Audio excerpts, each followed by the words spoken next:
And we say then, well then, Pastor, if God's all powerful and if God's all loving, how come there's pain and evil in the world? This question is the question that drives more people away from faith than any other question. So we're going to address it just in a few minutes here. And I would just say I don't have time to get into it as much as I would like, but please see me, talk to me about this if you have any questions. Peter tells us that we will suffer. Peter doesn't say you might suffer. Peter says in his epistles, you will suffer. And Peter then presents this question to us. 1 Peter chapter 2 and verse 20, Peter says, for what credit is it if when you sin and are beaten for it, you endure? But if when you do good and suffer for it, you endure, this is a gracious thing in the sight of God. Now, let's use the police as an example. If you go speeding down Georgia Avenue here, and you get clocked by one of those cameras out there, one of those very annoying cameras out there, okay? All right?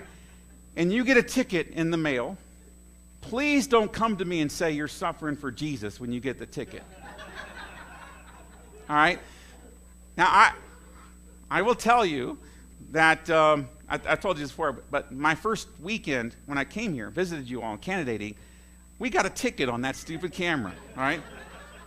Now, my wife was driving, so she couldn't get mad at me. But we got ticketed on that camera. Now, I can't say, and I didn't say, I'm taking one for Jesus. You know, I'm suffering for him.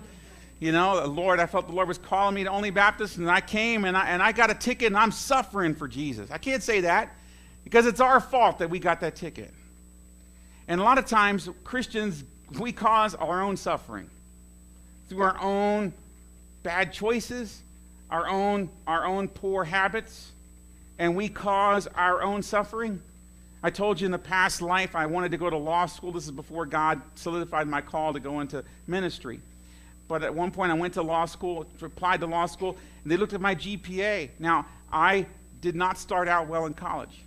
Not well at all. I had a very low GPA my first semester. And it's because I didn't like going to class. And I just skipped class. Skipped class a lot. And because of that, my grades showed it. And so now I cleaned up my act later, and I was on the dean's list at the end. So I turned it around. But the fact of the matter is, the bad choices I made early on affected my overall GPA. And that affected, and I wasn't able to get into law school because of the good. I was able to get into other law schools that I didn't want to go to. But the law schools that I wanted to go to, which were more top-tier law schools, I wasn't able to do it because I didn't have the GPA for it. And it's because of my bad choices. And I couldn't, even though I turned it around and did better, you still reap what you sow. And I could not say, well, I'm just suffering for Jesus. No, I'm suffering because Brian Tubbs made bad choices early on. And there are many times that we as Christians, we think that we're suffering because God caused it. Well, you know what? Not necessarily. In fact, sometimes we suffer and the devil did it. Well, not necessarily. The devil gets more credit than the devil deserves, frankly. The devil is not as powerful as we Christians make him out to be. We'll sometimes sin and we'll say the devil made me do it. You know, well, the devil didn't make you do it. As a joke, Bob Hudson, one fellowship, brought lima beans and put them out and said, this is for the pastor only. And I went and I asked him about it, and he said the devil made him do it. The devil did not make him do that.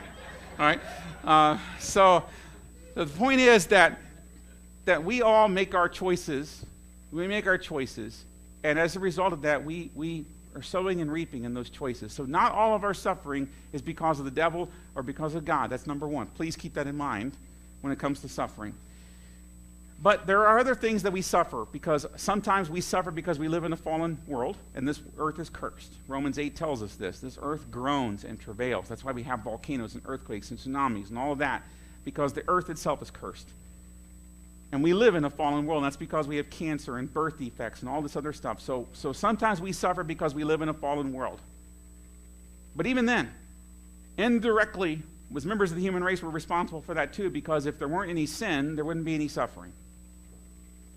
And it may not, by this, I am not saying, my mom used to think that my sister is autistic. I've told you this before. My mom used to think that Kimmy was autistic because of her, my mom's sin. And I don't believe that. I don't believe that. My mom was one of the godliest women I ever knew. But, so that's not what I'm saying. But what I am saying is that sometimes you are affected by the sins of other people, and sometimes you're affected by the fact that you just live in a fallen world that's fallen because of sin in the human race. James says that wars and fightings and all this stuff that comes upon us comes because of our lusts. People pursue their lusts. A lot of innocent people died because of Adolf Hitler, because Hitler was a demonic madman given over to lust. And because of that, people died and suffered.